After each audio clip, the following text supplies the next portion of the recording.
Ito yung premium villa. Dito po under, it's 129 square meter. So right side po, nandito po yung common CR, tapos ang dito po yung ating bedroom block. Okay. Pababa. Ang galing. Meron pa po sa kabila pa. Pero isang unit lang po ito. Ang galing. Ang cute, no? Ay, lalim. Anong tawag dito sa Premier Villa. Premium villa. Ito ma'am. This is the premium villa in 35,000. Brio Diago.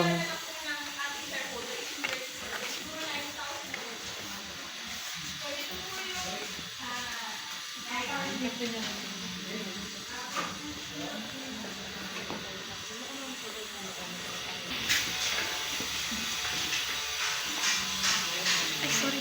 Kaya nakaganyan siya mga hinihis. Dapat kasi may open house kami. May open house kasi kami ng Saturday. Yan, yung pre pa rin ito. So, hindi bubus nila. Pwede po. Mali ako foreigner ang ano. Yes po, pwede pong bumili ng stocks. Yung foreign. So, pwede Kasi yung foreigner corporation. mag-buy ng stocks. Yes, kasi pwede po. condo title. Ano po siya kasi? Ay, yung stocks condominium naman. kasi Stocks corporation. naman. Oo. Ito rin kasi corporation. So, ang binibenta namin dito, stocks. Stocks. Oo. So, po pwedeng sa bumili ang foreigner. foreigner. Sa Pilipinas kasi parang 40-60. 40% pwede naman sa foreigner. 60% sa Pinoy. So, ganyan siya. So, ito ma'am yung yung mga nasa presentation natin. Natawa nga ako, nabagsakan pa ako ng, yung kapatid ko kasi yung foam na dun sa akin nilagay sa likod, pinasok pa sa kuhaan ko. Tapos, dito naman po sa kabila.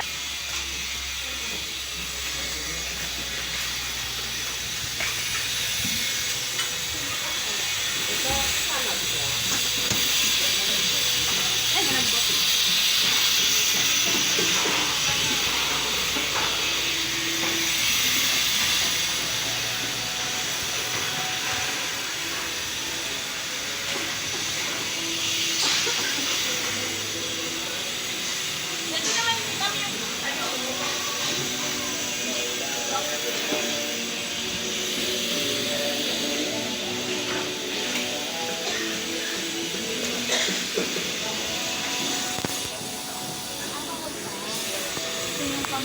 Opo, kasi lang po, ginagamit kasi ito ng meron na rin.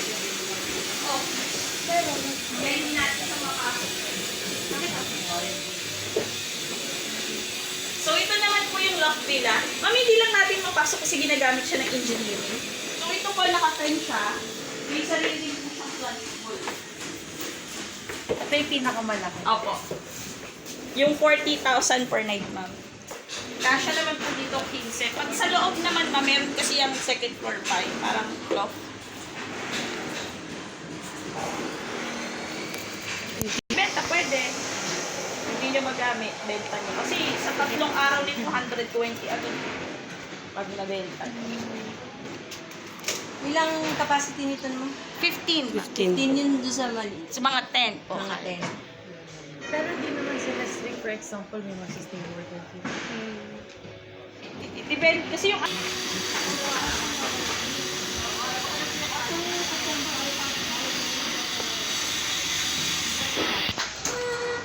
Ito yung ano nila.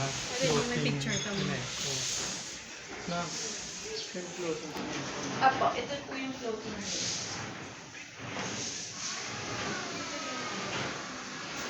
Ito naman po yung floating villa. It's around 77 Floating square villa. meter. Ayan po. Tapos ma'am, ito po yung lagoon pool. Magkakaroon ng dalawang ano ma'am? 4. Tapos dito po meron siyang hanging hapon. Tapos yan na po yung lagoon pool. Tapos ito naman po yung toilet. So, dito sa Norris po yung Lagoon pool.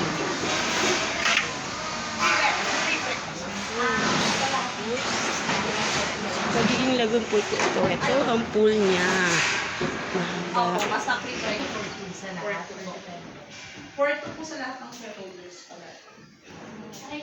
For example, sa villa, doon pa sa malaking villa. Ang init. Kasi yung parang ang nakapangalan mo siguro sa reservation, isang shareholder, tapos parang meron kang free isa.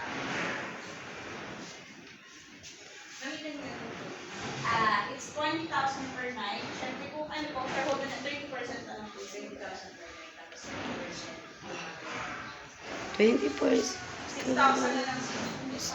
Wait. Dito pa naman pwedeng mag-island hopping. Meron tayo dito island hopping, saka may cruise. Ayan. Tapos may mga water sports activities din. Doon tayo sa beach. Meron.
Uy, what's that? Basa.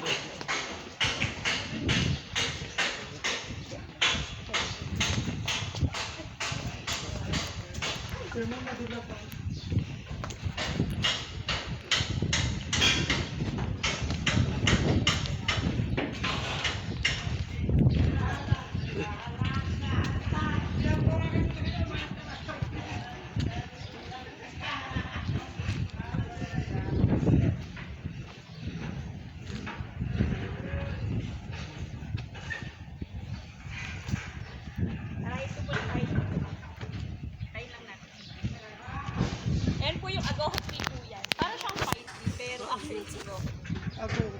This is the agoho. Chat-chat. Ito po kabanas. Ito pong treehouse na tanggalin po yan. Dito po yung mga tenting.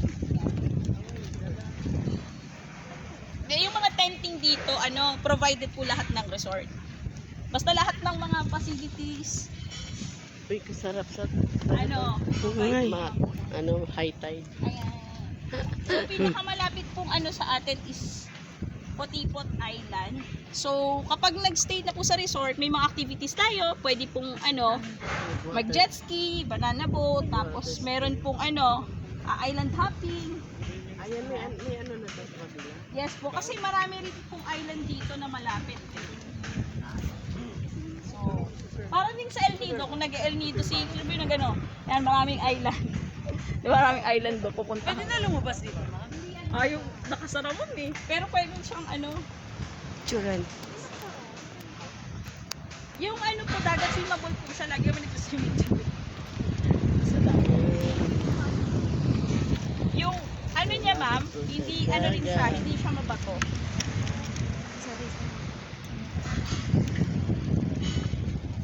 Di ba usually parang napakabato ng mga dagat, di ba? Ang dami. Papunta ka pa lang doon. Oo. Dito po, wala pino po yung sands natin.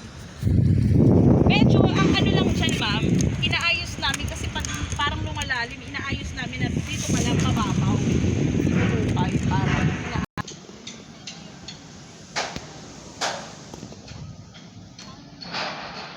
Brio de Agoho in Zambales.